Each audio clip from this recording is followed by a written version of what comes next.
श्री सच्चिदानंद सद्गुरु साईनाथ महाराज की जय। सद्गुरु श्री साईनाथुनि शरद बाबूजी की जय।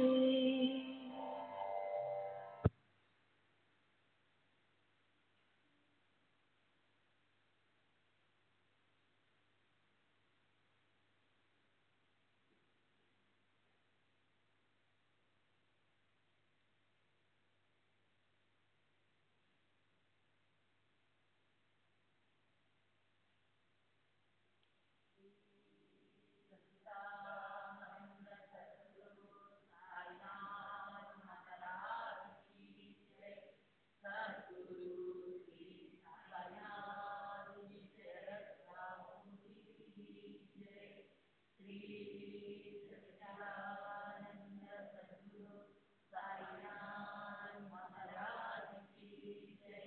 सद्गुरु श्री साईनाथुनि शरद बाबूजी की जय। श्री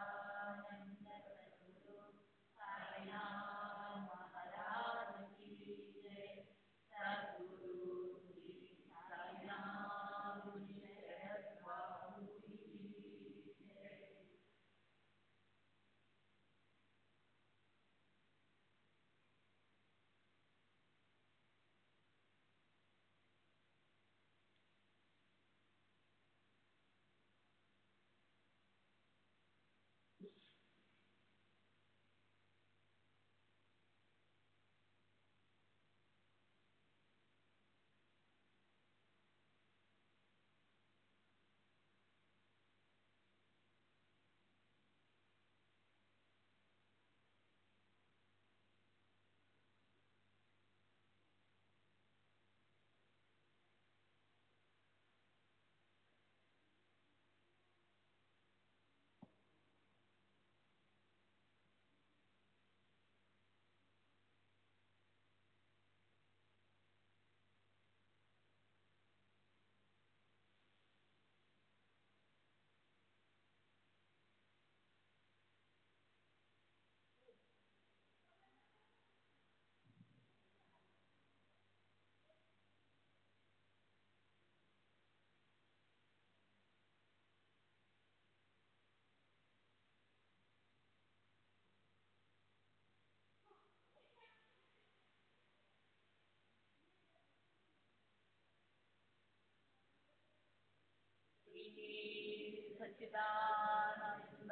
सद्गुरु साईनाथ महाराज की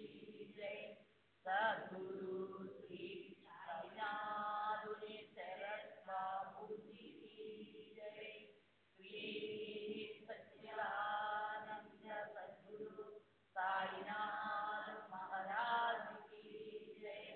सद्गुरु श्री साईनाथुनि शरद बाबूजी की जय। श्री सच्चिदानंद सद्गुरु साईनाथ महाराज की जय। सद्गुरु श्री साईनाथुनि शरद बाबूजी की जय।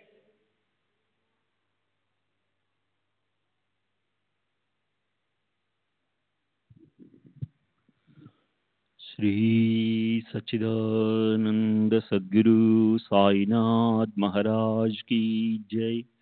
सद्गुरु श्री साईनाथ शरद बाबूजी की जय। శ్రీ సాయినాథాయ నమః. శ్రీ సాయిబాబా సత్య చరిత్ర 15వ అధ్యాయం నిన్నటి తరువాయి. అసలే చోల్కరు మంచి శ్రద్ధాభక్తులున్నవాడు. దాసుగను కీర్తన విని అతనికి సాయిబాబాపై ప్రేమ ఉప్పొంగింది. అతని మనసులో, ఓ దయామయ సాయినాథ, ఈ దీనుణ్ణి అనుగ్రహించు అనుకున్నాడు.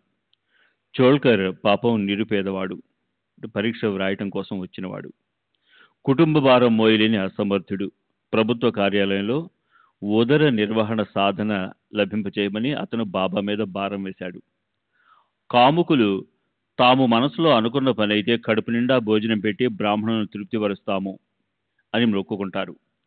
శ్రీమంతుల మొక్కులు ఎలా ఉంటాయంటే, మనోకామన నెరవేరితే 1000 మందికి భోజనం పెడతాము లేదా 100 గోవులను దానం చేస్తాము అని. మరి చోల్కర్ అసలు నిరుపేద అయినా అతని మనసుకి మొక్కుకోవాలని అనిపించింది. శ్రీ సాయి చరణాలు గుర్తురాగా దైన్యత అలముకున్న ముఖంతో, బాబా, నాది నిరుపేద కుటుంబం, ఎంతో శ్రమపడి పరీక్ష వ్రాయటానికి వచ్చాను, ఉద్యోగం మీదే ఆధారపడి ఉన్నాను, శాశ్వతంగా జీతం లభించాలంటే పరీక్షలో ఉత్తీర్ణుని అవ్వాలి, లేకపోతే తాత్కాలిక ఉద్యోగము, నోటి ముందు కూడు రెండూ పోతాయి. తమ కృపతో పరీక్షలో ఉత్తీర్ణున్నైతే మీ పాదాల వద్దకు హాజరవుతాను, మీ పేరు మీద కలకండ పంచుతాను, ఇది నా దృఢ నిశ్చయం. ఆ రకంగా చోళకను మొక్కుకున్నాడు. అతను కోరుకున్న విధంగా అవటంతో ఆనందించాడు. అయితే మొక్కు తీర్చుకోవడానికి ఆలస్యం అవుతుందని అతను చక్కెర తినటం మానేశాడు. షిరిడీకి వెళ్లేందుకు దారి ఖర్చులకు డబ్బు కావాలి, ఖాళీ చేతులతో వెళ్ళలేడు. అందుకని ఈ రోజు రేపు అంటూ అలా రోజులు గడిచిపోతున్నాయి. చోళకర్ అలా రోజులు గడిపేశాడు. సహ్యాద్రిలోని అతి పెద్ద కొండ నాణేఘాట్ని దాటొచ్చునేమో గాని సంసారి ఇంటి గడపను దాటడం చాలా కష్టం. షిరిడీ మొక్కు తీర్చుకోకుండా చక్కెర పదార్థాలు తినడానికి వీలు లేదు కనుక చోళకర్ టీ కూడా చక్కెర లేకుండానే త్రాగుతున్నాడు. అలాగే కొన్ని రోజులు గడిచాక కాలం కలిసొచ్చి అతను షిరిడీ వెళ్ళాడు. మొక్కిన మొక్కు తీర్చుకున్న అతని మనసుకు ఆనందం కలిగింది. సాయిబాబా దర్శనం అవగానే చోళకర్ ఆయన పాదాలకు నమస్కరించి తరువాత సాష్టాంగం చేసి సంతుష్టుడయ్యాడు. పరిశుద్ధ చిత్తంతో చోళకర్ అక్కడ కలకండ పంచాడు. బాబాకి కొబ్బరికాయ సమర్పించాడు. ఈ రోజు నా మనోరాధాలన్నీ సిద్ధించాయి అని మనసులో అనుకున్నాడు. సాయిబాబా దర్శనంతో అతనికి ఆనందం కలిగింది. బాబాతో జరిగిన సంభాషణతో అతనికి సుఖం కలిగింది. చోళకర్ బాబు సాహెబ్ జోగుకి అతిథిగా ఉన్నాడు. జోగు వద్ద నుంచే మసీదుకి రాకపోకలు జరుగుతున్నాయి. జోగు లేవగానే అతను కూడా బయలుదేరాడు. అప్పుడు బాబా జోగుతో, ఇతనితో బాగా చక్కెర వేసిన టీ త్రాగించు. ఈ మాటలు చెవిలో పడగానే చోళకర్ మనసుకి ఆశ్చర్యం అనిపించింది. కనురెప్పల మాటు నుంచి ఆనందాశ్రువులు ఉబికి అతను బాబా చరణాలపై తలనుంచాడు. జోగు కూడా ఆశ్చర్యం అనిపించింది. అయితే చోళకర్కి రెట్టింపు ఆశ్చర్యం కలిగింది. ఎందుకంటే బాబా మాటలకి అర్థం అతనికి దానంతట అదే తెలిసిపోయింది. ఆయన మనసులో భావన కూడా అతనికి అర్థమైంది. బాబాకు అసలు టీ అంటే తెలియదు, మరి ఇప్పుడు దాన్ని ఎందుకు గుర్తు తేవాలి? చోళకర్కి అచంచల విశ్వాసం కలగటానికి, అతని భక్తి దృఢం కావడానికి బాబా ఈ మాటలు పలికారు. ఇందులో బాబా పూర్తిగా సూచించారు, చోళకరా, మొక్కుకున్న విధంగా ఇచ్చిన కలకండ నాకు అందింది. కలకండను వదలాలన్న నీ నియమం పూర్తయింది. మొక్కుకున్నప్పటి నుండి నీ మనసులోని విషయం, అలాగే మొక్కు తీర్చుకోవడానికి ఆలస్యం అవటం వల్ల చక్కెర తినటం మానేసి నీవు చేసుకున్న ప్రాయశ్చిత్తం నీవు గుప్తంగా ఉంచినప్పటికీ అదంతా నాకు బాగా తెలిసింది. మీరెవరైనా ఎక్కడైనా ఉండండి, నా ముందు భక్తి భావంతో నిలబడి నమస్కరించి విన్నపం చేస్తే మీ భావాన్ని అనుసరించి నేను మీ వెనుక అహోరాత్రులు నిలబడి ఉంటాను. నా దేహం ఎక్కడే ఉండి మీరు సప్త సముద్రాల అవతల ఉన్నా మీరేం చేసినా అది నాకు వెంటనే తెలుస్తుంది. ప్రపంచంలో మీరు ఎక్కడికైనా వెళ్ళండి, నేను మాత్రం మీ వెంటే ఉంటాను. మీ హృదయాల్లోనే నా నివాసం, నేను మీ అంతర్యామిని. మీ హృదయాల్లో నివసించే నాకు మీరు సదా నమస్కరించండి. సమస్త భూతాల హృదయాల్లోనూ నేనే ఉన్నాను కనుక మీ ఇంట బయట దారిలో మీరు కలిసే ప్రతి వారిలో నేనే ఉన్నాను, వారిలో నేనే నివసిస్తున్నాను. చిన్న చిన్న క్రిములు, చీమలు, జలచరాలు, భూమి మీద తిరిగే ప్రాణిమాత్రలు, కుక్కలు లేదా పందులు, వీటన్నిటా నేనే సదా సర్వదా నిజంగా నిండి ఉన్నాను. నన్ను అనన్యంగా భావించవద్దు, మన మధ్య అసలు ఏమాత్రం తేడా లేదు అని నన్ను తెలుసుకున్న వారి అదృష్టం గొప్పది. ఈ సంగతి చూడడానికి చిన్నదిగా ఉంటుంది, కానీ ఉత్తమ గుణ సంపన్నమైనది. చోళకర్ మీద బాబాకి ఎంత ప్రేమ! అతనికి ఆయన భక్తి అనే నిధిని ప్రసాదించారు. అతని మనసులో ఉన్న వాటన్నిటికీ బాబా ఈ ప్రకారంగా అనుభవం ఇచ్చి చూపారు. మహాత్ముల చాతుర్యం ఎంత గొప్పది! బాబా మాటలు ఎంతో విలువైనవి. అవి భక్తుల హృదయాంతరాల్లోకి ఎంతో లోతుగా దూసుకుపోతాయి. అవి భక్తి అనే మడిని తడుపుతాయి. భక్తి అనే నౌకకి తెరచాపగా అయి మార్గం చూపిస్తాయి.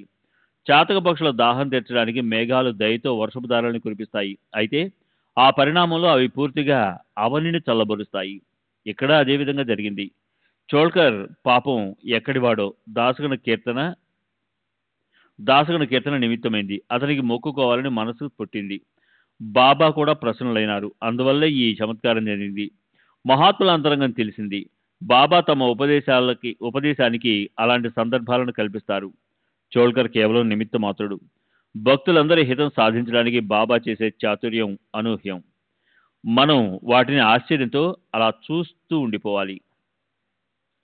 శ్రీ సచ్చిదానంద సద్గురు సాయినాథ్ మహారాజ్ కీ జై. సద్గురు శ్రీ సాయినాథుని శరద్ బాబూజీ కీ జై.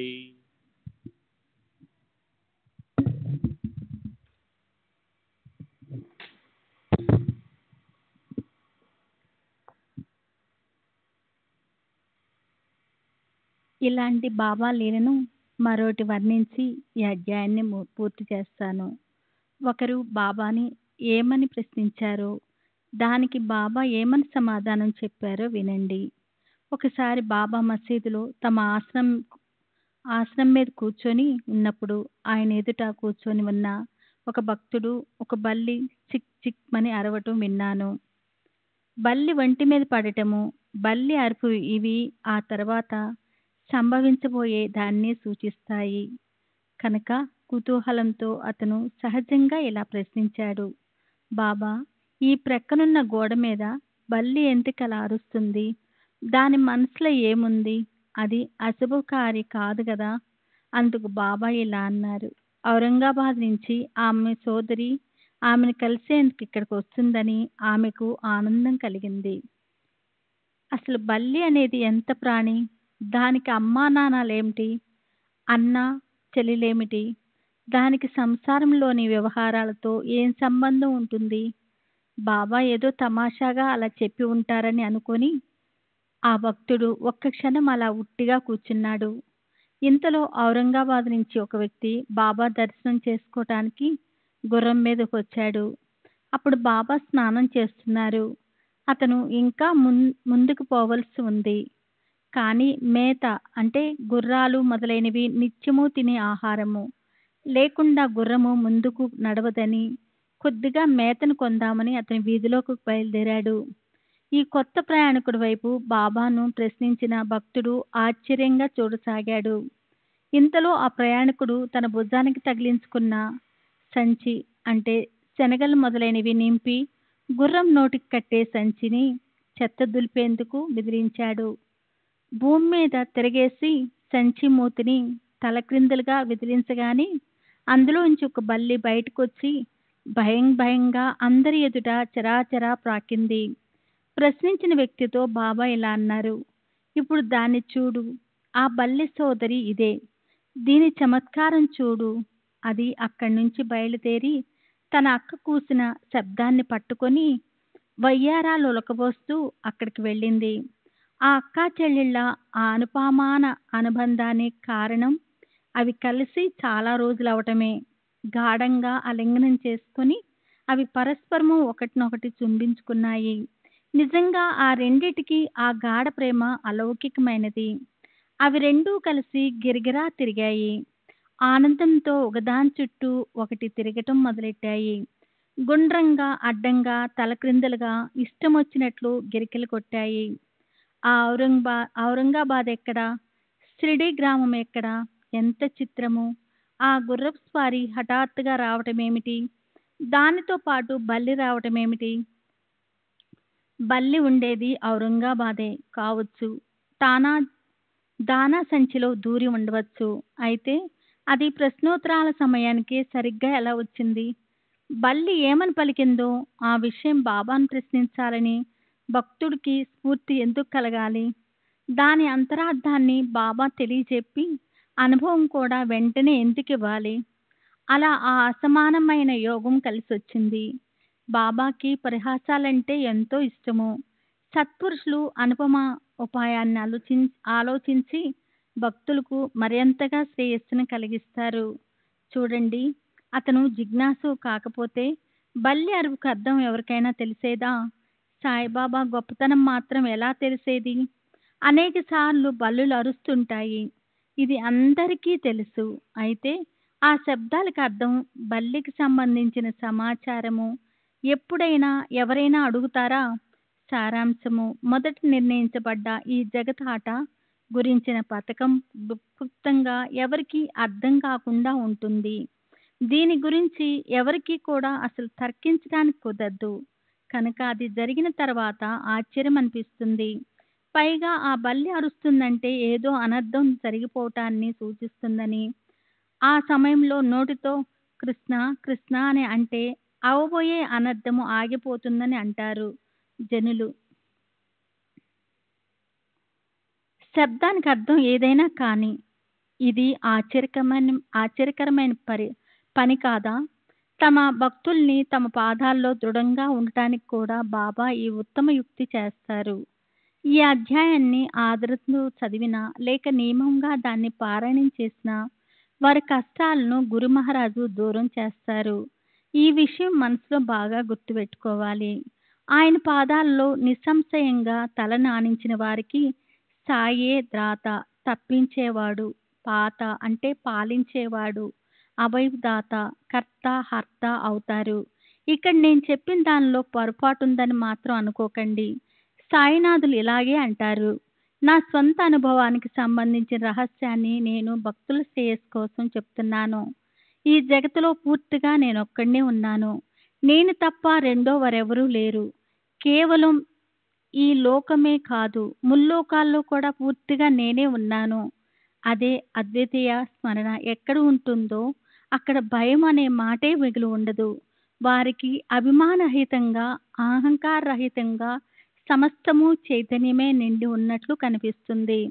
హేమడ్ పంతు సాయికి శరణు వచ్చాడు. ఒక్క క్షణం కూడా ఆయన చరణాలకు అతను వదలడు. ఎందుకంటే ఈ సంసార సాగరాన్ని దాటేందుకు అవి ఒక సాధన అయి ఉన్నాయి. ఇప్పుడు నా మధుర నిరూపణ వినండి. రాబోయే అధ్యాయంలో గురువర్యులు శ్రీ సాయి ఒక అందమైన సంఘటన సృష్టిస్తారు. లోకులకు బ్రహ్మజ్ఞానం ఒక్క చిటికలో సంపాదించాలి అనే కోరిక ఉంటుంది. అదేదో దారిలో పడి ఉన్నట్లు. ఎవరో ఒక లోబి సాయిబాబాని బ్రహ్మజ్ఞానం అడిగితే సాయి మహారాజు దాన్ని అతని జేబులో నుంచి తీసేస్తారు.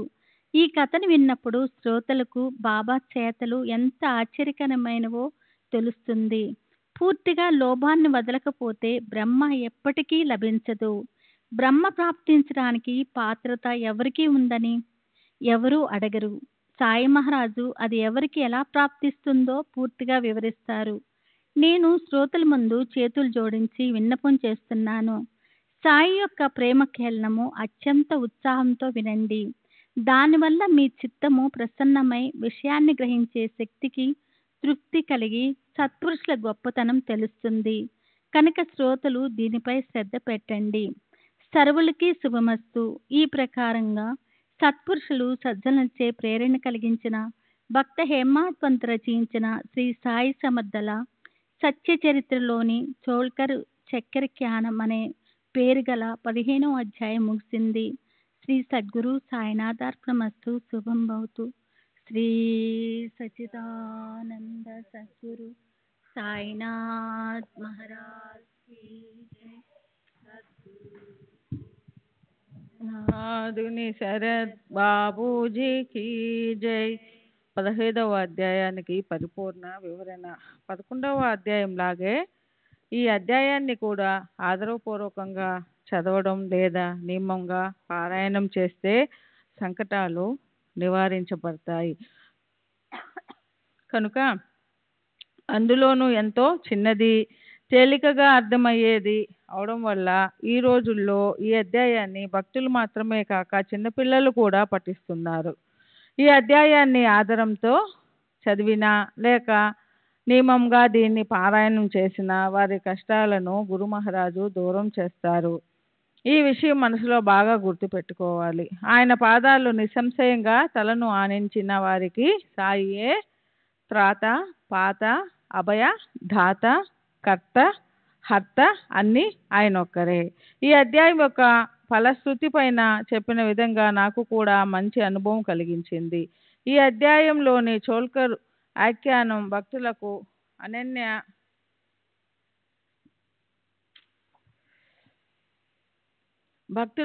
అనన్య భక్తి ఉన్నప్పుడు పరమేశ్వరుణ్ణి లేదా సద్గురువుని అంతఃకరణం ఎలా ద్రవిస్తుంది, ఆ భక్తులని సొంత పిల్లల్లా హక్కున చేర్చుకొని వారి ముద్దుని ఎలా తీరుస్తారు అన్న దానికి సాక్షాత్ ఉదాహరణగా ఉంది. దీన్ని వర్ణించేటప్పుడు హేమాడ్ పంతు పిల్లిని, దాని పిల్లలను అనుపమానంగా అందంగా పోల్చారు.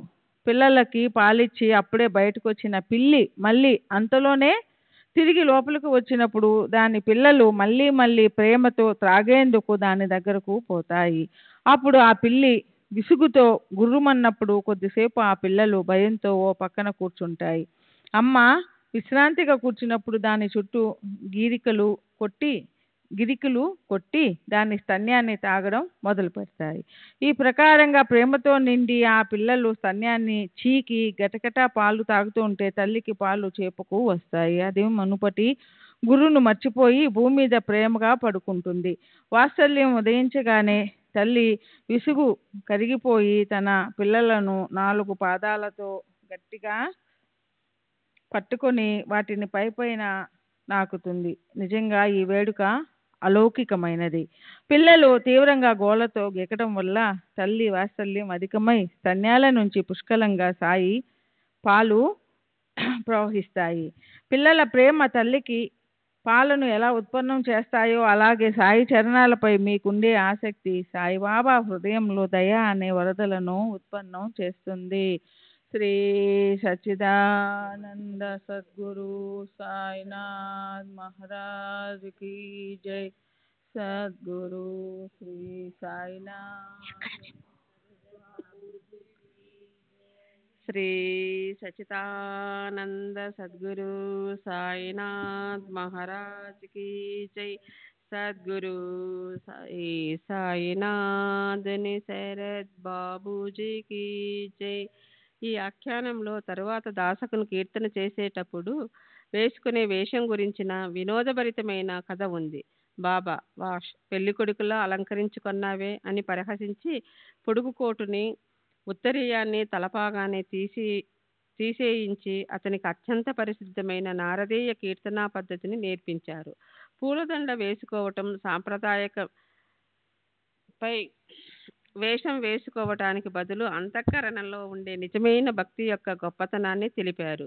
ఈ పీఠం మూల నారదుని నుంచి వచ్చింది. అక్కడి నుంచే ఆ తర్వాత హరిదాసుల పరంపర మొదలైంది. వారికి పైకి కనిపించే ఉపాధి శోభ అవసరం లేదు.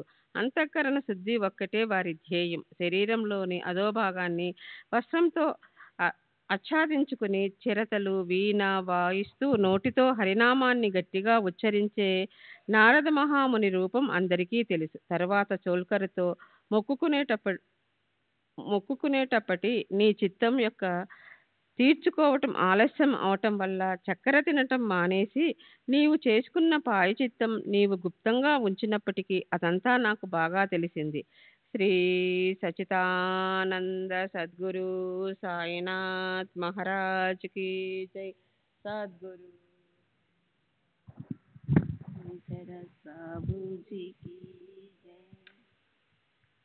श्री सच्चिदानंद सद्गुरु साईनाथ महाराज की जय. सद्गुरु श्री साईनाथ शरद बाबूजी की जय. అలా చెప్పి బాబా అతనికి మాత్రమే కాక తమ భక్తులందరికీ ధైర్యం చెప్పారు. మీరెవరైనా ఎక్కడైనా ఉండండి, నా ముందు భక్తి భావంతో నమస్కరించి విన్నపం చేస్తే నేను మీ వెనుక మీ భావాన్ని అనుసరించి అహోరాత్రులు నిలబడి ఉంటాను. నా దేహం ఒకవేళ ఇక్కడే ఉండి మీరు 7 సముద్రాల అవతల ఉండి మీరు ఏం చేసినప్పటికీ అది వెంటనే నాకు తెలుస్తుంది. ప్రపంచంలో మీరెక్కడికైనా వెళ్ళండి, నేను మాత్రం మీ వెంటే ఉంటాను. మీ హృదయాల్లోనే ఉంది నా నివాసం. నేను మీ అంతర్యామిని. బాబా తరువాత ఉపదేశిస్తూ, నేను మీ అంతర్యామిని. మీ హృదయాల్లో కూర్చున్న నాకు మీరు సదా నమస్కరించండి. సమస్త భూత మాతృల హృదయాల్లో నేనే ఉన్నాను.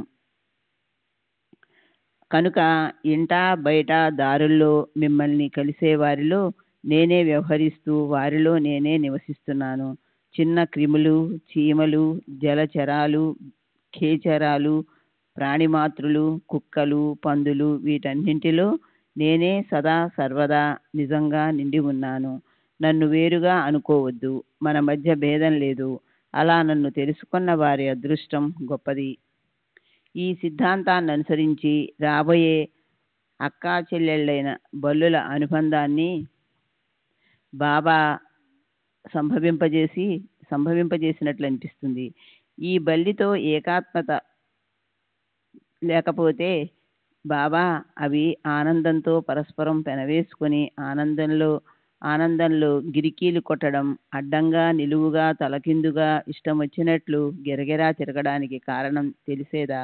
అలాగే జగత్తు యొక్క ఈ ఆట సూత్రాన్ని గుప్తంగా ఎవరికీ తెలియకుండా నడిపించేది స్వయంగా బాబా కాకపోతే బల్లి అరుపును గురించి ఎవరో ప్రశ్నించడం, ఔరంగాబాద్ నుంచి గుర్రం మీద వచ్చే అతని సంచి నుంచి రెండో బల్లి బయటకు రావడం ఈ గోష్ఠి సంభవింపజేయగల శక్తి ఉండేదా? ఈ అధ్యాయం వారి సంకటాలను గురురాజు నివారిస్తారని ఫలశ్రుతి చెప్పబడింది. అయినా ఇక్కడ చెప్పబడ్డ తత్వం యొక్క భావార్థం బాగా తెలుసుకొని దాన్ని ఆచరణలో పెట్టే వారి విషయంలో ఎలాంటి భయము మిగిలి ఉండదు. ఈ జగత్తులో సంపూర్ణంగా నేనొక్కడే ఉన్నాను. నేను తప్ప వేరెవరూ లేరు. కేవలం ఈ లోకంలోనే కాదు, ముల్లోకాల్లో కూడా నేనే ఉన్నాను. అలా అద్వితీయ స్ఫురణ ఎక్కడ ఉంటుందో అక్కడ భీతి అన్న మాటే ఉండదు. వారికి అభిమానము అహంకారము లేకుండా సర్వము చైతన్యంతో నిండి ఉన్నట్లు కనిపిస్తుంది. ఏమైనా కానీ ఉపదేశంలో బాబా తత్పరులై ఉండటం వల్ల ఆయన అలాంటి అవసరాన్ని తెప్పించి చోల్కర్ దాసగను లేదా బల్లిని నిమిత్తంగా చేసుకొని అందరికీ ఉపదేశం ఇచ్చారు. చాతక పక్షుల దాహాన్ని తీర్చడానికి మేఘం దయతో వర్షాన్ని కురిపిస్తుంది, కానీ ఆ పరిణామంలో భూమినంతా చల్లబరుస్తుంది. ఈయన పద్ధతి అలాగే ఉంటుంది. 16వ అధ్యాయము బ్రహ్మజ్ఞాన కథనము. జగత్తు ఉత్పత్తి కారణము మూలకారకుడైన బ్రహ్మ ప్రాప్తి గురించిన నిరూపము. 1వ భాగము. శ్రీ గణేశునికి నమస్కారము, శ్రీ సరస్వతీదేవికి నమస్కారము, శ్రీ గురు మహారాజ్కి నమస్కారము, శ్రీ కులదేవతకి నమస్కారము, శ్రీ సీతారామచంద్రులకి నమస్కారము, శ్రీ సద్గురు సాయినాథునికి నమస్కారము. శాంతి అనే సింహాసనం మీద కూర్చొనే స్వానంద రూప సామ్రాజ్యాధిపతి రాజాధిరాజు చక్రవర్తి మనకున్న ఒకే ఒక్క ఆధారమైన గురు మహారాజ్కి నమస్కారం చేస్తున్నాను. ఆయన కిరువైపులా అభేద భక్తి, సహజ స్థితి చామరాలు వీస్తున్నాయి. స్వానుభూతి, సజ్య ప్రతీతి, వెంటనే కలిగే నిశ్చితానుభవం, అత్యంత ఆదరంతో దీవనలు వీస్తున్నాయి. స్వాత్మస్థితి ఛత్రాన్ని పట్టుకుంది. శాంతి జ్ఞానాలనేవి వేత్ర రాజభటుల చేతిలో ఉండే దండం వేత్రాలను పట్టుకున్నాయి. మాయామోహాలనే షడ్రిపు వృత్తులు అక్కడ క్షణం పాటు కూడా ఉండలేవు. ఈ సభ గొప్పతనాన్ని గురించి ఏం వర్ణించాలి? 4 వేదాలు, 6 దర్శనాలు, 18 పురాణాలు, స్తుతి స్తోత్రాలు చదువుతున్నాయి. శుద్ధ జ్ఞాన ప్రకాశం తళతళా మెరుస్తోంది. స్వానందం ఎంతగానో నిండి వ్యాపించింది. విరక్తి, భక్తి, శుద్ధ జ్ఞానం, మననము, నిధి, ధ్యాసన, నిజానుసంధానం, సాక్షాత్కారం అనే ఈ అష్ట ప్రధానులు ఆయన సేవలో నిమగ్నమై ఉన్నాయి. శాంతి, దాంతి అనే దివ్యమణులు ఆయన మెడను అలంకరించాయి. వేదాంత సాగరంలో ప్రవహించే అమృతం లాంటి ఆయన మధురోక్తులు తీక్షణమైన పదునుతో తళతళ మెరిసే జ్ఞానమనే కత్తితో కొట్టేందుకు ఎత్తైన ఆయన చేతిని చూసి సంసారమనే వృక్షం గజగజ వణుకుతోంది. ఓ నిరంజన, అవ్యయ, అవినాశ, గుణాతీత యోగిరాజ, మీకు జయాకారాలు. మీ దీనజనులను ఉద్ధరించడానికి, ఇతరులకు ఉపకారం చేయడానికి మీరు ఈ దేహాన్ని ధరించారు. దాసగను మహారాజ్ తన భక్తి సారామృతం 52వ అధ్యాయంలో సాయిబాబాని అలా సార్వభౌమ రాజుగా అందంగా వర్ణించాడు. ధైర్యమే ఆయన తండ్రి, క్షమయే ఆయన తల్లి, శాంతియే ఆయన భార్య, దయ సోదరునిగా శోభిస్తోంది. సువిచారమే ఆయన సోదరుడు, అవనియే ఆయన శయ్య. స్వానంద సామ్రాజ్యాన్ని అనుభవిస్తూ ఆ యోగి దైవం అయ్యాడు. నిర్ధారణగా ఆ యోగీశ్వరుడు అలాంటి సార్వభౌమ రాజులాంటి వాడే. ఈ రాజు భయానికి దంభం దూరంగా పారిపోతుంది. శ్రీ సచ్చిదానంద సద్గురు సాయినాథ్ మహారాజ్ కీ జై. సద్గురు శ్రీ సాయినాథుని శరత్ బాబూజీ కీ జై.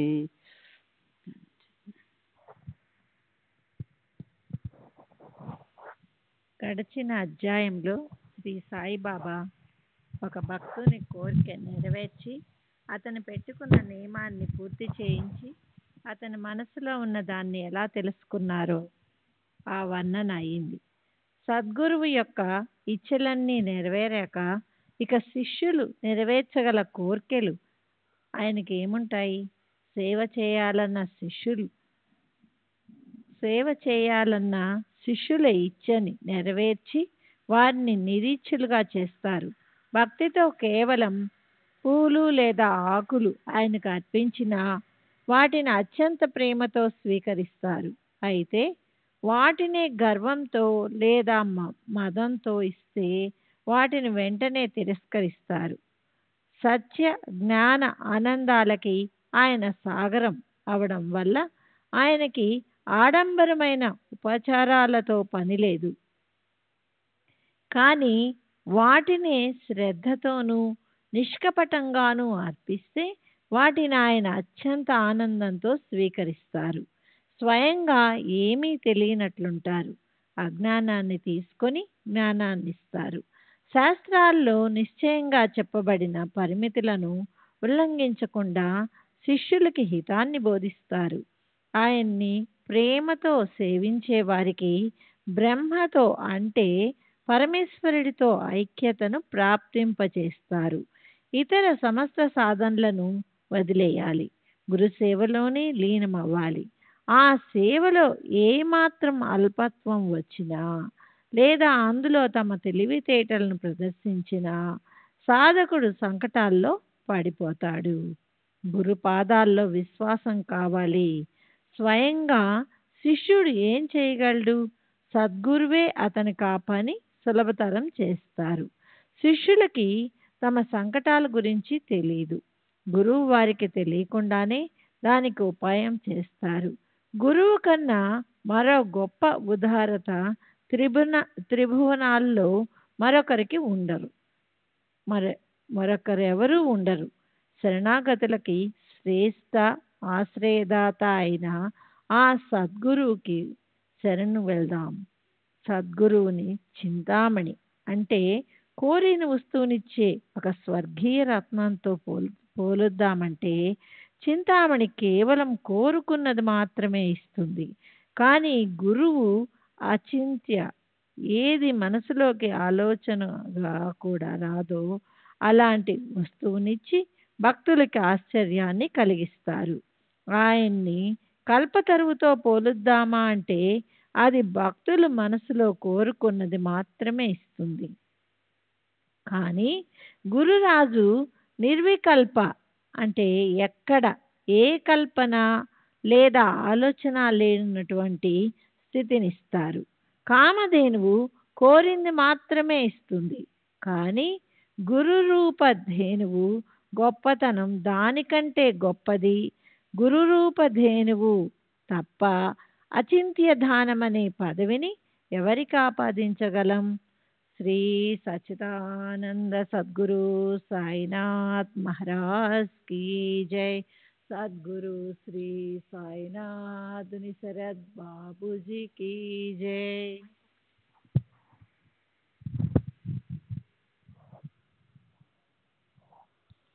ఇప్పుడు శ్రోతలకు ఒక విన్నపం.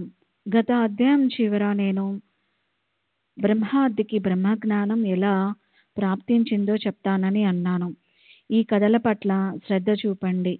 వచ్చిన బ్రహ్మజ్ఞాన భోక్తని బాబా ఎలా తృప్తిపరుస్తారో, తమ భక్తులకు ఎలా ఉపదేశం ఇస్తారో దాని పరమార్థ సాధన కోసం వినండి. మహాత్ములు ఎప్పుడూ నిరీచ్యులుగా ఉంటారు. వారి ఇచ్చలు సంపూర్ణంగా నెరవేరి ఉంటాయి. అయితే భక్తులకు ఎన్నో కోరికలు ఉంటాయి. వారి ఇచ్చలు ఎప్పుడూ అపూర్ణంగానే ఉంటాయి. కొందరు పుత్ర సంతతిని కోరుతారు, కొందరు రాజ్య సంపత్తిని కోరుతారు, కొందరు భావభక్తిని కోరుతారు. అయితే ఎవరో ఒక్కరే సంసారం నుంచి ముక్తిని కోరుతారు. అలాగే ఒక భావార్థి డబ్బు సంపాదించటంలో తత్పరుడైన భక్తుడు బాబా కన్నా గొప్ప కీర్తిని విని ఆయన దర్శనం కోసం ఉవ్విళ్ళూరాడు. ఇంట గొప్ప సంతతి ఉన్నాయి. నౌకర్లు చాకర్లు కూడా పుష్కలంగా ఉన్నారు. అతని మనసులో ఉదారమూర్తి బాబా దర్శనం చేసుకోవాలని. బాబా గొప్ప బ్రహ్మజ్ఞాని, సాధు సత్పురుషులకు మకుటమణి. ఆయన చేతులు గొప్పవి. ఆయన చరణాల్లో మస్తకం పెట్టాలి. నాకు తక్కువ అంటూ ఏమీ లేదు కనుక నేను బ్రహ్మజ్ఞానాన్ని అడగాలి. ఇది సహజంగా తేలిగ్గా లభిస్తే నేను ధన్యుణ్ణవుతాను. దానిపై అతని మిత్రులు ఇలా అన్నారు, బ్రహ్మను తెలుసుకోవటమంత సులభం సాధ్యం కాదు. అది నీలాంటి లోబికి ప్రకటమవ్వటం కష్టం. ధనము, భార్య, పిల్లలు తప్ప నీకు సుఖమనేదేమిటో తెలియదు. బ్రహ్మ అనేది కేవలం స్వప్నంగా అనిపించే వారిని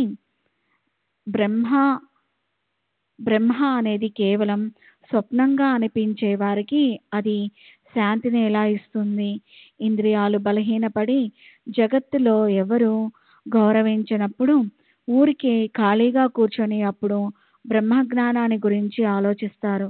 కాలక్షేపం కోసం బ్రహ్మను తెలుసుకోవాలని ప్రయత్నిస్తారు. అలాగే నీకు బ్రహ్మను తెలుసుకోవాలనే కోరిక కలిగింది.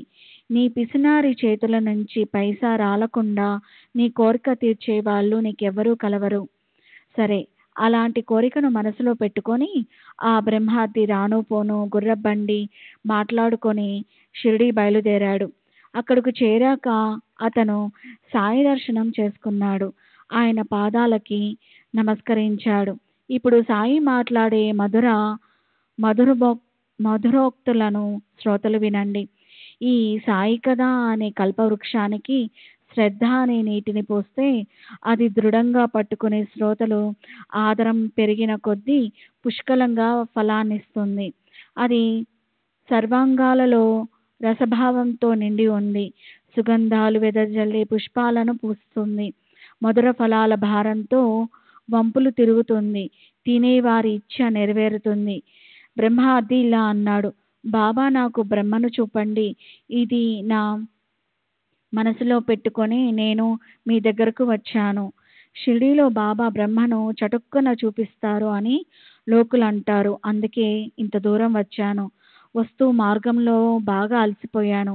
అయితే నాకు బ్రహ్మ లభిస్తే కృతజ్ఞునవుతాను. బాబా ఇలా అన్నారు, చింతపడకు, బ్రహ్మను వెంటనే చూపిస్తాను. ఇక్కడ అరువు బేరం లేదు. అసలు నీలాగా అడిగేవారు దొరకటం కష్టం. ఎంతో మంది ధన సంపత్తి కోరుతారు. రోగాలు కష్టాలు నివారించమంటారు. సదా లౌకిక గౌరవము, రాజ్య పదవి, సుఖాన్ని కోరుతారు. కేవలం ఈ జగత్తులోని సుఖం కోసం లోకం షిరిడి పరుగులు పెడతారు. ఫకీరైన నన్ను భజిస్తారు. అలాంటి వాళ్లే నా దగ్గరకు ఎక్కువగా వస్తారు. బ్రహ్మను ఎవ్వరూ అడగరు. నీలాంటి వాళ్ళు దొరకరు. బ్రహ్మ జ్ఞాన జిజ్ఞాసుల కోసం నేను ఆకలిగొని ఉన్నాను. అలాంటి నాకు పర్వకాలం వచ్చింది. బ్రహ్మ వస్తువు భీతితో సూర్యచంద్రులు ఆగకుండా నడుస్తూ ఉంటారు. శ్రీ సచ్చిదానంద సద్గురు సాయినాథ్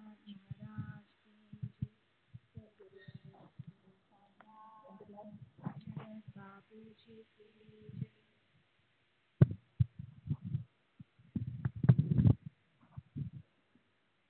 నియమంగా ఉదయించి నియమంగా అస్తమిస్తారు. ప్రకాశం అంధకారం పరిమితిలో ఉంటాయి. గ్రీష్మ వసంతాది ఋతువులు రావటానికి ఇంద్ర దేవాది లోకపాలురు అంటే 8 దిక్కుల్లో లోకులను రక్షించడం కోసం పరమేశ్వరుచే నియమించబడ్డ అధికారులు ఇంద్రుడు, అగ్ని, యముడు, నైరుతి, వరుణుడు, కుబేరుడు, వాయువు, ఈశుడు. నియమంగా ప్రజలను పాలించడానికి మూల కారణం బ్రహ్మ కనుక శరీరం పడిపోక ముందే విచారశీలురైన వారు బ్రహ్మప్రాప్తి కోసం పురుషార్థాలను సాధిస్తారు. లేకపోతే నిశ్చయంగా నిరంతరం పునర్జన్మల పరిభ్రమణ వెంటాడుతుంది. ఈ బ్రహ్మను తెలుసుకోకముందే ఒకవేళ శరీరం పడిపోతే అప్పుడు సంసార బంధనం వెంటాడుతుంది. పునర్జన్మను తప్పించుకోలేం. కఠోపనిషత్తు 2వ అధ్యాయం 3వ వల్లి 3-4 మంత్రాలు చూడండి. దేని భయంతో అగ్ని తప్పింప చేస్తుందో, సూర్యుడు ప్రకాశిస్తాడో, దేని భీతితో ఇంద్రుడు, వాయువు, మృత్యువు తమ తమ పనుల్లో తత్పరులై ఉంటారో, ఇహ చేదేశ కదా ఓదుం ప్రాక శరీరస్య విస్రహ తత్ స్వర్గేషు లోకేషు శరీరత్వాయ కల్పతే. ఆ పరబ్రహ్మని శరీర పతనం కాకముందు ఈ దేహంలో ఉన్నప్పుడే ఒకవేళ తెలుసుకోకపోతే అనేక యుగాల వరకు నానా లోకాల్లో యోనుల్లో శరీరాన్ని ధరించవలసి వస్తుంది. నీకు బ్రహ్మయే ఏమిటి? పాదాల నుంచి శిరస్సు వరకు గట్టిగా చుట్టబడి ఉన్నదాన్నే నేను నీకు విప్పి చూపిస్తాను. ఎంత అమృత భరితమీ వాణి, అనుపమానమైనది, సర్వశ్రేష్ఠ సుఖాలకి గని. సంశయాల్లో ఊగిసలాడే ప్రాణులను కూడా ఉద్ధరించడంలో ఇది సమర్థురాలు. తాత్కాలిక ఆనందాన్నిచ్చే సుఖాల మోహంలో రాత్రింబవళ్ళు చిక్కుకుని ఉండేవారిని కూడా బాబా మాటలు శాస్త్రాలచే యోగ్యమని అంగీకరించబడ్డ వచనరూప మార్గమనే ఆచరణలోకి తీసుకెళ్తాయి. చింతామణి ప్రసన్నమైతే లౌకిక సుఖం చేతికందుతుంది. మహేంద్రుడు ప్రసన్నుడైతే స్వర్గ సంపత్తి లభిస్తుంది. కానీ గురువు యొక్క విశిష్టత దానికన్నా విశేషం. గురువు లాంటి దాత మరొకరుండరు. ఆయన ఒకవేళ సుప్రసన్నులైతే ప్రాప్తించడానికి కష్టమైన బ్రహ్మను భక్తులకు చూపిస్తారు. ఈ మధుర కథా శ్రవణంలో సంసార దుఃఖం నశిస్తుంది. బ్రహ్మార్థులకు ఎలా శిక్షణ ఇవ్వాలో బాబాకి తెలుసు. సరే, బాబా అప్పుడు ఆ బ్రహ్మార్థిని కూర్చోబెట్టి ఓ క్షణం పాటు మరో పనిలో మునిగిపోయారు. ఆయన ఆ విషయాన్ని మర్చిపోయినట్లు అతనికి అనిపించేలా చేశారు. అప్పుడు బాబా ఏం చేశారు? ఒక పిల్లవాడిని పిలిచి అతనితో వెంటనే వెళ్ళి, బాబాకి చాలా అవసరం పడింది, కొద్దిసేపటి కోసం ఓ 5 రూపాయలు వెంటనే ఇవ్వమని నందు మార్వాడితో చెప్పు అన్నారు. పిల్లవాడు నందు వాళ్ళ ఇంటికి వెళ్ళాడు. అతని తలుపు తాళం పెట్టి ఉంది. అప్పుడు అలాగే వెనక్కొచ్చి బాబాకి సంగతి చెప్పాడు. బాబా ఇలా అన్నారు, మళ్ళీ వెళ్ళు. బాళా వ్యాపారి ఇంటికెళ్ళి అతన్ని అడిగి ఆ డబ్బుతే. అతని ఈ ప్రయత్నం కూడా వ్యర్థమైంది. వ్యాపారి బాళా కూడా అప్పుడు ఇంట్లో లేడు. పిల్లవాడు తిరిగొచ్చి బాబాకి సంగతి చెప్పాడు. తర్వాత 1-2 చోట్లకి బాబా అతన్ని వెంటనే పంపించారు. తిరిగి అలసిపోయిన ఆ పిల్లవాడికి చిల్లి గవ్వ కూడా దొరకలేదు. నందు వ్యాపారి బాలయ్య వీళ్ళిద్దరిలో ఎవరూ ఇంట్లో లేరని బాబాకు పూర్తిగా తెలుసు. సర్వజ్ఞులైన మహారాజు నడుస్తూ మాట్లాడుతుండే దైవం. ఆయన పని 5 రూపాయల కోసం ఆగిపోతుందా? కానీ ఆ బ్రహ్మార్థి కోసం ఈ చమత్కారం చూపారు. శ్రీ సచ్చిదానంద సద్గురు సాయిన సద్గురు శ్రీ సాయినాథుని బాపూజీకి జై. అతిథులైన వారెవరైనా వచ్చినప్పుడు వారికి ఆతిథ్యం ఇవ్వటానికి చేసిన పంచభక్ష పరమాన్నాలు ఇంట్లో ఉన్న ఇతరులకు కూడా పెడతారు. అలాగే ఈ బ్రహ్మోక్త నిమిత్తంతో మహారాజు సర్వుల శ్రేయస్సు కోసం భక్తులకి ఉపదేశించారు. ఆ బ్రహ్మార్థి జేబులో అప్పుడు 250 రూపాయలున్నాయి. అది సాయినాథునికి తెలుసు. బ్రహ్మార్థికి తెలీదా? అతనికి కళ్ళు లేవా? జేబులో నోట్ల కట్ట ఉండి కూడా ఇవ్వాలా వద్దా అని తిరిగి తనకు వస్తాయా లేదా అన్న సందిగ్ధావస్థలో పడిపోయాడు. ఇబ్బందిలో పడ్డాడు.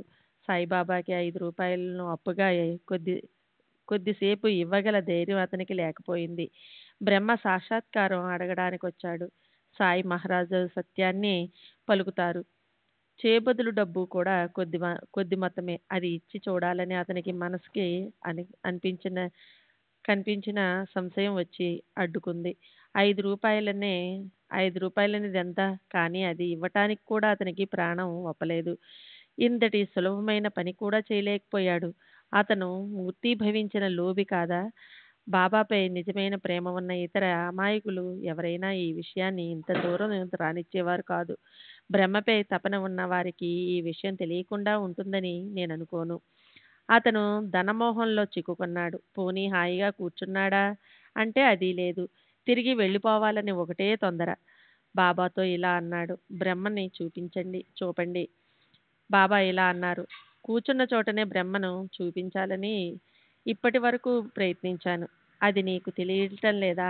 బ్రహ్మ కోసం పంచప్రాణాలు, పంచ జ్ఞానేంద్రియాలు, పంచ కర్మేంద్రియాలు, అహంకారం, బుద్ధి, మనసు ఇవన్నీ సమర్పించవలసి ఉంటుంది. కఠోపనిషత్తు 2వ అధ్యాయం 3వ వల్లి యథార్థ పంచవనిష్టతే జ్ఞానాన్ని మనసా సహ బుద్ధిచ్చన విచేష్టతి తమాహు పరమాంగతి. యోగాభ్యాసం చేసినప్పుడు మనసుతో సహా 5 ఇంద్రియాలు చక్కగా స్థిరమైన బుద్ధి కూడా ఎటువంటి పనులు చేయక నిశ్చలంగా ఉంటే ఆ స్థితిని యోగిజనులు పరమగతి అంటారు. యోగ సాధనలో దీన్ని సర్వశ్రేష్ఠ స్థితి అంటారు. బ్రహ్మజ్ఞానాన్ని లభింపచేయగల మార్గం చాలా కష్టంగా ఉంటుంది. అది అందరికీ ఒకేలా సులభంగా ఉండదు. మంచి సమయం వచ్చిందంటే అదృష్టవంతులకి బ్రహ్మజ్ఞానం ఒక్కసారిగా ప్రకటమై ప్రాప్తిస్తుంది. హిరణ్యగర్భ పదవి వరకు ఐహిక విషయాల్లో విరక్తితో ఉంటూ అనాసక్తిగా ఉండే వారే ఈ బ్రహ్మ విద్యను ప్రాప్తింప చేసుకోగల అధికారులు. దేహంలో కొంచెం కూడా వైరాగ్యం లేని వారికి ఎవరు ఎంతగా బ్రహ్మతత్వాన్ని ఉపదేశం చేసినప్పటికీ ఫలితం ఏముంటుంది? ఉత్తమాధికారులకి బ్రహ్మజ్ఞానం ఏమాత్రం అవరోధాలు లేకుండా సహజంగా ప్రాప్తిస్తుంది. కానీ మధ్యమాధికారులు నిరంతరం దృఢమైన పద్ధతిలో మెల్లమెల్లగా వెళ్ళవలసి ఉంటుంది. ఒకరు ఆకాశ మార్గంలో వెళతారు, మరొకరు శాస్త్ర సమ్మితితో క్రమక్రమంగా మెట్లెక్కి వెళ్ళిపోతారు. అయితే అధికారం లేని వారు మాత్రం బ్రహ్మను తెలుసుకోవటానికి వ్యర్థ శ్రమ పడతారు. ఒక్క ఆత్మ వివేకం తప్ప, ఆత్మ సమయం తప్ప, అంటే ఇంద్రియాలను వికారాలను స్వాధీనం చేసుకోవటం తప్ప బ్రహ్మప్రాప్తికి మరో శ్రేష్ఠ సాధన లేదు అన్న వేదాంత వచనం నిజమే అయినప్పటికీ ఆత్మ వివేకం ప్రాప్తింప చేసుకోవటం అందరికీ సాధ్యమవుతుందా? అభ్యాసం చేసి శ్రమపడి ఎముకలను అరగదీయవలసి ఉంటుంది. అప్పుడు ప్రకటమైన గురుకృప మెల్లమెల్లగా చేతికి చిక్కుతుంది. శ్రీ సచ్చిదానంద సద్గురు సాయినాథ్ మహారాజ్ కీ జై. గురు శ్రీ సాయినాథుని శరత్ బాబూజీకి జై. నేనొక ఈశ్వరుణ్ణి, నేనే సత్యాన్ని ప్రదర్శించే ఒక అధిపతిని అని హిరణ్య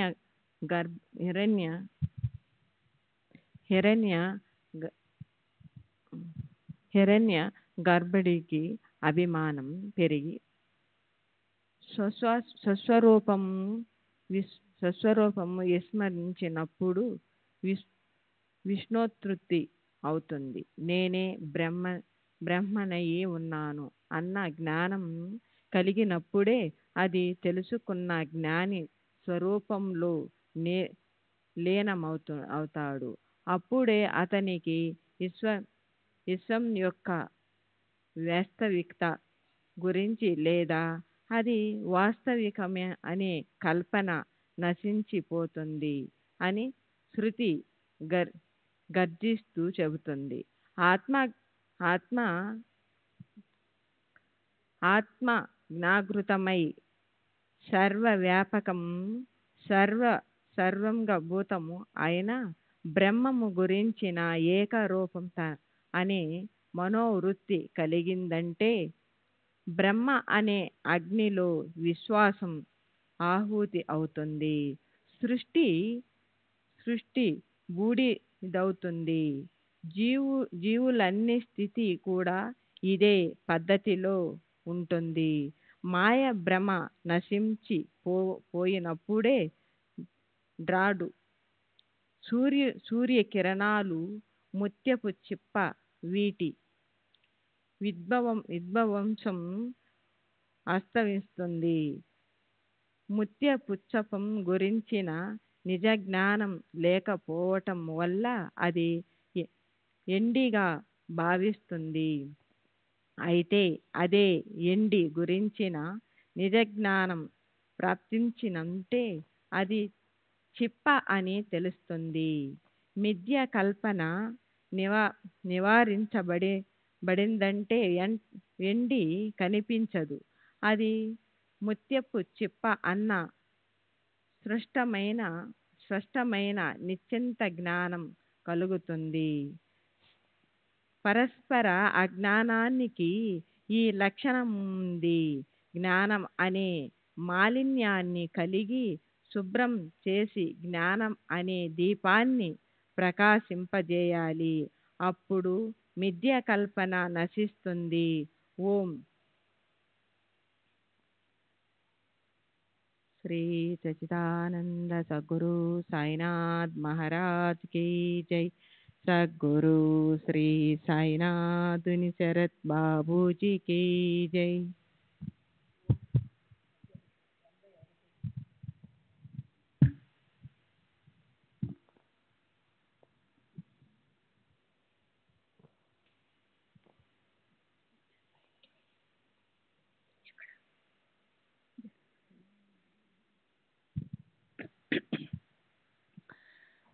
श्री सच्चिदानंद सद्गुरु साईनाथ महाराज की जय.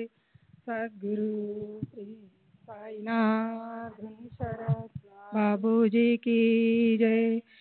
జనన మరణ సంబంధం లేకపోతే అప్పుడు మోక్షం కోసం ఆత్మ సంయమనం ఎందుకు?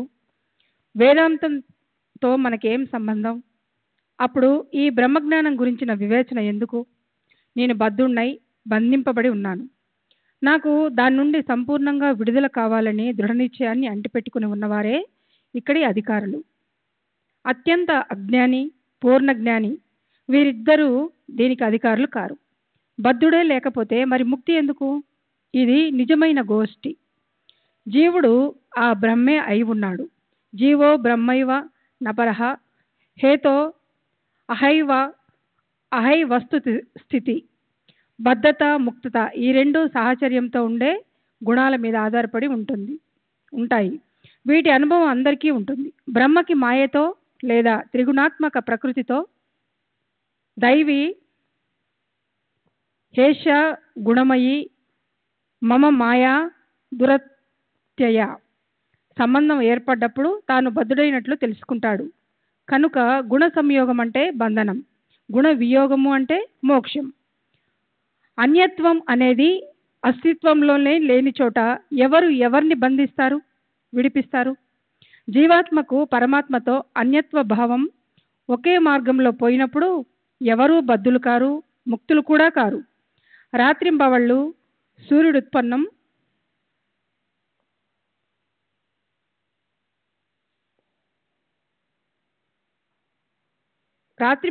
సూర్యుడుత్పన్నం చేశాడా? అది దృష్టి దోషం యొక్క వ్యవహారము. సూర్యుడు ఆ చిక్కులో పడడు. నేనొక కర్తని, నేనొక భోక్తని అని చిత్తంలో అభిమానం పెట్టుకుని స్వర్గ నరకాల సుఖదుఖాలను అనుభవిస్తుంటే విషయాలపై ఆసక్తి అధికమవుతుంది. ఆత్మ నిత్యము, సనాతనము, శాశ్వతము. జనన మరణ వికారాలు దాన్ని బాధించవు. ఓంకారం దానికి ప్రతీక. దానికి ఆద్యంతాలుండవు. అది స్వతంత్రాలు. శరీరమే ఆత్మ అని అనుకునే వారికి, తాము వేరు, సృష్టి వేరు అనుకునే వారికి ఎంత కష్టపడినా ఆత్మానుభవ జ్ఞానం ప్రాప్తించదు. వాణి మొదలైన సర్వేంద్రియాలను లయం చేసి మనసులోని నిశ్చయాన్ని దృఢం చేసుకోవాలి. తర్వాత ఆ మనసుని కూడా లయం చేసి బుద్ధిని పట్టుకోవాలి. ప్రకాశ స్వరూపమైన జ్ఞానాన్నిచ్చే బుద్ధి వద్ద మనసును ఏకాగ్రం చేయాలి. మనసుతో పాటు ఇంద్రియాలన్నీ బుద్ధికి స్వాధీనంగా ఉంటాయి. మట్టి కుండకి మూల కారణం మట్టి అయినట్లే ఇంద్రియాలకు బుద్ధి మూల కారణము. అది అలాగే వాటిల్లో నిరంతరం వ్యాపించి ఉంటుంది. మనస్సు మొదలైన సర్వ ఇంద్రియాలను వ్యాపించి ఉండే బుద్ధిని మహత్తత్వంలో కలిపి ఆత్మతత్వానికి, ఆ మహత్తత్వానికి సమర్పించాలి. అలా సమరసత సాధిస్తే ఆత్మస్వరూపం నిశ్చయంగా తెలుస్తుంది. బుద్ధిమంతులు మొదట వాక్కు మొదలైన ఇంద్రియాలను వాటి విషయాల నుంచి వెనక్కు మరల్చి మనసులో విలీనం చేయాలి. అప్పుడు మనసుని బుద్ధిలో విలీనం చేయాలి. దృఢ అభ్యాసం అయితే అప్పుడు ఆ జ్ఞాన స్వరూప బుద్ధిని మహతి ఆత్మ అంటే జీవాత్మ యొక్క శుద్ధ స్వరూపంలో విలీనం చేయాలి. ఆ ప్రకారంగా మన నుంచి వేరుగా ఏ రకమైన వస్తు సత్తా చిహ్నాన్ని మిగిలి ఉండనీయక, అంటే తనని శాంతి ఆత్మరూప పరబ్రహ్మ పురుషోత్తమునిలో విలీనం చేసేయాలి. కనుక వెండి మృగజలము ఇసుక అధిక ఉష్ణంతో తప్పించినప్పుడు దాని మీద గాలి పోతున్నప్పుడు అది నీటిలాగా కనిపించడం. సర్పభాసం కేవలం దృష్టి దోషమే. దానికి సంపూర్ణత లేదు, విశిష్టత లేదు. జనన మరణాలచే బాధింపబడని ఆ ఆత్మతత్వాన్ని దర్శించకుండా మనకి శ్రేయస్సు కలగదు అని సత్పురుషులు నిరంతరం చెప్తూ ఉంటారు. పరిణామానికి అంతటికీ కారణము ఉంటుంది. అయితే ఆ ఆత్మతత్వం స్వయంగా ఉత్పన్నమవుతుంది. దానికి కారణం ఉండదు. అదెంతో సనాతనమైనది. కానీ అది ఆది నుంచి ఉండి కూడా త్రికాల బాధితమైన అది తాజాగా ఉంటుంది. స్వభావత అది బుద్ధికి అగోచరమైనది. బుద్ధి యొక్క స్వాధీనానికి బయట ఉంటుంది. ఆకాశంలాగా అవిచ్ఛిన్నంగా ఉండి జనన మరణాలకు అతీతంగా ఉంటుంది. స్వతహాగా ఒక్కటిగా ఉంటూ అవయవాలు లేకుండా ఉండే దీనికి ఓం ప్రణవం ఆధారం. శ్రీ సచిదానంద సద్గురు సాయినాథ్ మహారాజ్ కీ జై. సద్గురు శ్రీ సాయినాథుని శరత్ బాబూజీ కీ జై.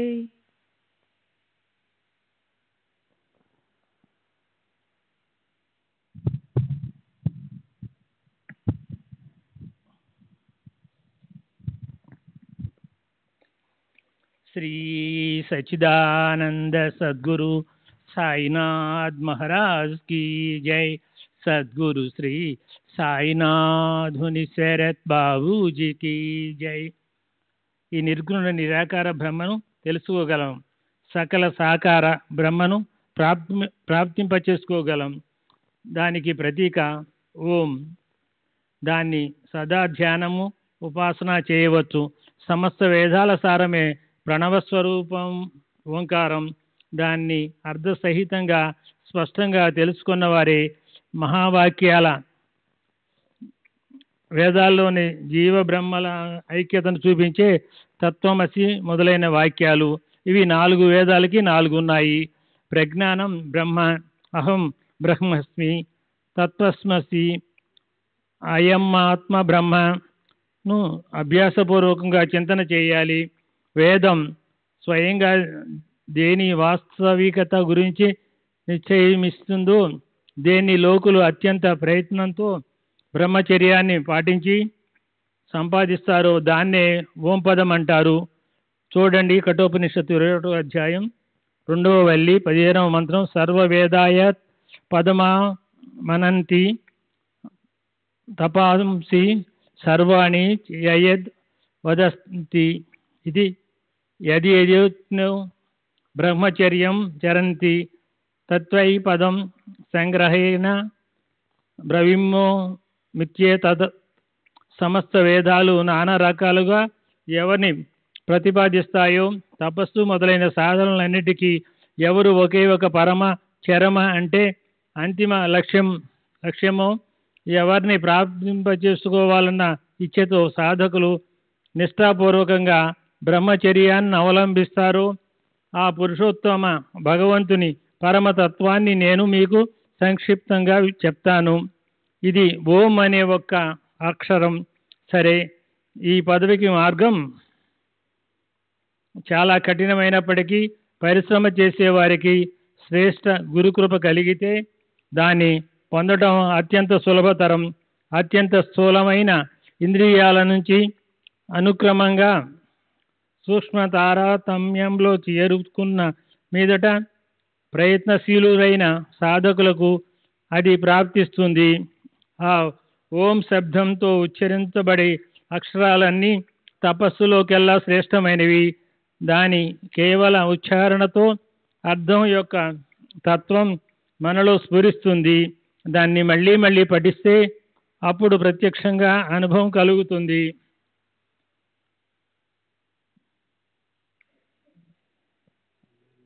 ఈ సచ్చిదానంద సద్గురు సాయినాథ్ మహారాజ్ की जय. सद्गुरु श्री साईनाथुनि शरत बाबूजी की जय.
श्री सच्चिदानंद सद्गुरु साईनाथ महाराज की जय। सद्गुरु श्री साईनाथ धुनी शरद बाबू जी की जय। साई रहम नजर करना, बच्चों का पालन करना। साई रहम नजर करना, बच्चों का पालन करना। जाना तुमने जगत पसार, सब ही झूठ जमाना। जाना तुमने जगत पसार, सब ही झूठ जमाना। साई रहम नजर करना, बच्चों का पालन करना। साई रहम नजर करना, बच्चों का पालन करना। मैं अंधा हूँ बंदा आपका, मुझसे पद दिखलाना। मैं अंधा हूँ बंदा आपका, मुझसे पद दिखलाना। साई रहम नजर करना, बच्चों का पालन करना। साई रहम नजर करना, बच्चों का पालन करना।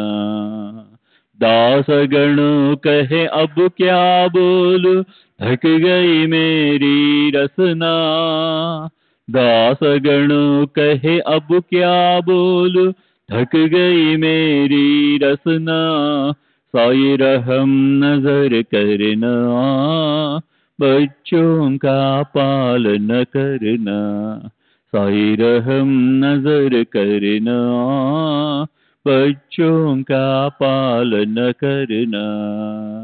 रहमो नजर करो अब मोरे साई, तुम बिना नहीं मुझे माँ बाप भाई।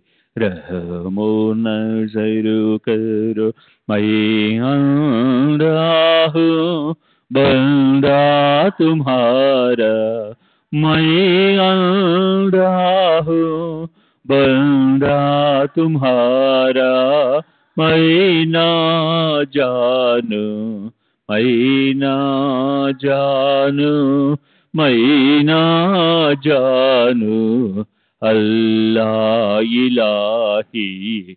रहमो नजर करो, रहमो नजर करो अब मोरे साई। तुम बिना नहीं मुझे माँ बाप भाई। रहमो नजर करो काली जमाना मैंने गमाया। काली जमाना मैंने गमाया। साथी आखिर का, साथी आखिर का, साथी आखिर का तुम बिना कोई। रहमो नजर करो, रहमो नजर करो अब मोरे साई। तुम बिना नहीं मुझे माँ बाप भाई। रहमो नजर करो अपने मस्जिद का झाड़ू गणो है। अपने मस्जिद का झाड़ू गणो है। मालिक हमारे, मालिक हमारे, मालिक हमारे तुम बाबा साई। रहमो नजर करो, रहमो नजर करो अब मोरे साई। तुम बिना नहीं मुझे माँ बाप भाई। रहमो नजर करो। श्री सच्चिदानंद सद्गुरु